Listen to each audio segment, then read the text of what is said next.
Hello အားလုံးပဲမင်္ဂလာပါကဲအခုတစ်ခါဗီဒီယိုမှာကတော့အမဲသားအာလူချက်နည်းလေးကိုဝင်ပြပေးသွားမှာဖြစ်ပါတယ်ကဲအာလူကတော့၄လုံးသုံးပါမယ်အခွန်တင်ရေပြောင်းစင်အောင်ဆေးထားပါတယ်ပြီးတော့အမဲသားလေးတွေကလည်းနည်းနည်းအနေတော်လေးတွေပြန်ပြီးတော့မှတုံးပါမယ်အမဲသားကကြတော့သူကနည်းနည်းအေးနေတဲ့ခါကျတော့တုံးရတာအဆင်ပြေတယ်နည်းနည်းတအားကြီးမအိခင်လေအဲ့လိုမခဲတခဲလေးပေါ့နော်အဲ့လိုမျိုးအနေထားလေးတုံးရတာအဆင်ပြေပါတယ်လို့ကဲအခုလိုရွယ်တူလေးတွေရအောင်အသားလေးတွေတခြားတုံးထားတယ်အစီဘက်လေးတွေကကျတော့ဘိန်းရဖယ်ပစ်တယ်ပေါ့နော်ဘိန်းရလေးဆိုင်နေပါဒီမှာလဲဝယ်မစားဘူးပေါ့နော်အမဲသားကညီမအရန်ကြောက်တာကွာကိုယ့်ကိုချက်ရင်ချက်တယ်ဆိုတော့မညီဘူးဆိုတာသိတော့စားပစ်တယ်ပေါ့နော်ကဲအဲ့ဒါအာလူလေးတွေကိုလည်းအနေတော်လေးတွေဘိန်းပြန်စိတ်ပါတယ်အနေတော်လေးတွေပြန်စိတ်တယ်ပေါ့နော်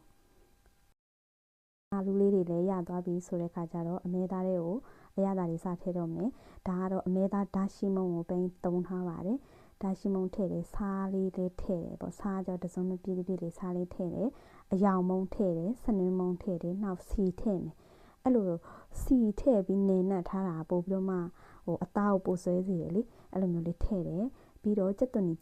းကျင်းထောင်းထားတဲ့ဟာကိုလည်းပိန်းရထည့်ပြီးတော့မှနေပါမယ်ထည့်ပြီးတော့မှねအဲ့ဒါတွေရောနေထားပြီးတော့ကဲဒါကြောင့်ပဲငံပြားကြီးပေါ့နော်ပဲငံပြားကြီးကိုဘိန်းကမထည့်မိလိုက်တယ်လို့အခုမှထည့်လိုက်တယ်ပဲငံပြားကြီးလေးကိုလည်းထည့်ပြီးတော့မှနေနဲ့ထားမယ်နောက်စက်သားမုံလေးပေါ့နော်စက်သားမုံလေးကလည်းနည်းနည်းလေးထည့်အောင်မယ်အဲဆိုစက်သားမုံလေးနဲ့ထည့်ပြီးတော့မှအဲ့ဒါတွေကိုလေအရသာနဲ့အားလုံးနေနဲ့သွားအောင်ဘိန်းကနိုင်ဝက်လောက်နေနဲ့ထားအဲ့စတိုင်နဲ့လေကဲအိုးပူလာပြီဆိုတော့ဘိန်းစားချက်ပါတော့မယ်စီလေးလည်းပူလာပြီဆိုလို့ရှိရင်အရင်ဦးဆုံးကလဝေးရွက်လေးတွေကိုကကြီးနဲ့ကိုက်ထည့်လိုက်တယ်ပေါ့နော်အရွက်လိုက်ထည့်လည်းရပါတယ်ဘိန်းကကြတော့နည်းနည်းလေးထိုးလို့ထောင်လုံးလေးဖြစ်နေမှာဆိုလို့အဲ့ရလေးတွေကိုကကြီးလေးနဲ့ကိုက်တော့အနက်နဲ့ရချင်တာ哦ဆိုတော့တစ်ချပိုးကောက်လေးလည်းထည့်ပေါ့အဲ့ဟာလေးတွေကနည်းနည်းလေးမှုေးလာပြီဆိုမှခဏကနေနဲ့ထားတဲ့အမဲသားတွေကိုဘိန်းကထည့်ကြော်ပြတယ်ပေါ့နော်ဘယ်အသားဟင်းနေဘိန်းကအခုလိုကြော်ပြီးမှချက်ဖြစ်တယ်ပေါ့နော်ကြော်ချက်ဖြစ်တာများပါတယ်ဘာလို့လဲဆိုတော့သူကအဲ့လိုပြင်ချက်တွေနဲ့ကြော်ချက်တွေကလည်းလုံးဝမတူဘူးစားကောင်းတဲ့အရသာရောအသားတွေမှာဆွဲကတ်သွားတဲ့အရသာကလုံးဝမတူစေဘူးလေကဲဒါကအသားလေးတွေကိုအရင်ကြော်ပြီးသားလာအသားကြီးလည်းကျွတ်စရာမလိုဘူးကွာဆိုတော့အဲ့အလေးတွေကိုပြန်ပြီးမှခဏဆယ်ထားလိုက်ပါမယ်ကဲပြီးတော့အာလူကိုလည်းပိန်းရထည့်ကြော်ပါအောင်မယ်အာလူခဏနေလေးတုံးစိတ်ထားတဲ့ဟာလေးတွေကိုအာလူလေးလည်းစီလေးနဲ့အပူပေးလိုက်တယ်လို့ပဲပေါ့ကွာဟိုလိုတအားကြီးလည်းအကျက်ကြီးမဟုတ်ဘူးအဲ့လိုမျိုးလေးပိန်းအခုလိုအနေထားလေးပေါ့နော်အာလူတွေလည်းဆယ်ပြီးသွားပြီဆိုလို့ရှိရင်တော့ခင်းကျင်သည်စီတက်ပါမယ်အဲ့ဒါအရင်ဦးဆုံးကြက်သွန်ပြူချင်းတွေကိုအဲ့ဒီတပကံလေးထောင်းထားတာပါအဲ့ဒါကိုပိန်းရတဝက်ကြော်ကြော်လေးထည့်လိုက်တယ်ပေါ့နော်တဝက်ကြော်ကြော်လေးသုံးထားတယ်နောက်အယောင်မုံထည့်တယ်စနွင်းမုံထည့်မယ်ပေါ့နော်အယောင်စနွင်းမုံလေးကအနေတော်လေးတွေထည့်ပေါ့နော်ကဲပြီးတော့ခင်းကျင်သည်ပေါ့နော်ခင်းကျင်သည်ကဘူးလေးသုံးထားတယ်အဲ့ဒီဘူးလေးဟာလေးတွေကိုပဲဒီဘူးလေးသုံးထားပါတယ်ခင်းကျင်သည်ရဲ့ဟာကို2စွန်း3စွန်းလောက်အဲ့ဒီကိုထည့်ထားတယ်ထည့်ပြီးတော့မှကြည်ပြီးသားဆိုရင်ပိုင်းရပိုကြည်ခြင်းနဲ့ပိုမြန်ခြင်းနဲ့အတွက်ကြောင့်မလို့ကြိတ်ဆက်လေးတွေကိုထည့်ပြီးတော့မှပြန်ပြီးတော့မှလုံးလိုက်တယ်ပေါ့နော်ပြန်ပြီးကြိတ်လိုက်တယ်ပေါ့ကဲခဏနေရစီတက်ထားတဲ့ကြက်သွန်ချင်းတွေကအခုလိုကြက်လာပြီဆိုရင်ကြိတ်ထားတဲ့ခင်းချင်းတွေကိုပိုင်းရထည့်ပါတယ်အဲ့လိုထည့်ပြီးတော့မှပြန်ပြီးစီပြန်လာအောင်ခင်းချင်းတီးအရသာပို့ပြီးတော့မှ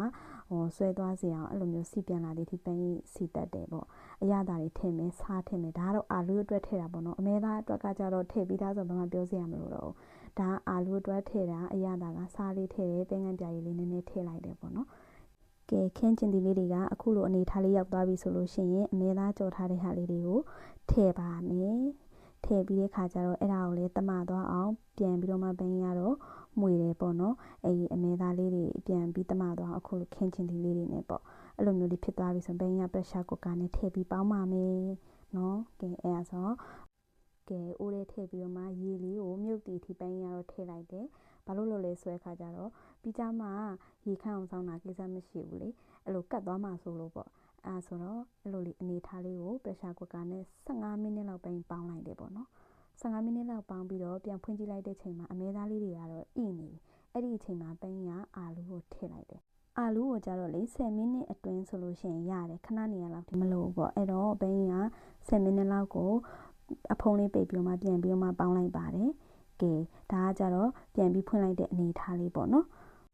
ကဲအာလူလေးတွေလည်းနှက်နေပြီ အရေးလေးကလည်းအနေတော်လေးဖြစ်ပြီဆိုရင်ပန်းကြီးကကြာညိုလေးကိုထည့်ပါမယ်အဲ့လိုလေးချကန်ဒီမှာကြာညိုလေးကိုထည့်ခြင်းကအယောင်လေးနဲ့ပို့ပြီးတော့မှလာသွားစေတယ်အရသာလေးကိုလည်းနည်းနည်းချွတ်ချိုလေးဖြစ်သွားစေတယ်ပေါ့နော်ကဲဒါမြည်ကြည့်လိုက်ပါတယ်အရန်ကိုကောင်းနေပြီနောက်ထပ်မွေးခြင်းတဲ့ခါကျကလားလေးမဆက်လာလေးကိုပန်းကြီးကတော့ဖြူလိုက်ပါသေးတယ်ကဲအခုဆိုလို့ရှိရင်လေအသားငါးကိုဘာညီနဲ့မှမရစေပဲနဲ့အယောင်ဆင်းအရသာတွေပြည်စုံသွားစေနဲ့ဟင်းတစ်ခွက်လေးရပါပြီကဲအမေသားစားတဲ့သူများရှိလို့ရှိရင်ပန်းချက်နေလေးနဲ့လိုက်ချက်စားကြည့်လိုက်တော့နော်အရန်ကိုအရသာရှိပါတယ်အဆုံးထိကြည့်ရှုပေးလို့ကျေးဇူးများကြီးလေးတင်ပါတယ်နောက်ဗီဒီယိုတွေမှာလည်းဟင်းချက်နေလေးတွေကိုဝင်ပြပေးသွားပါမယ်ဘိုင်ဘိုင်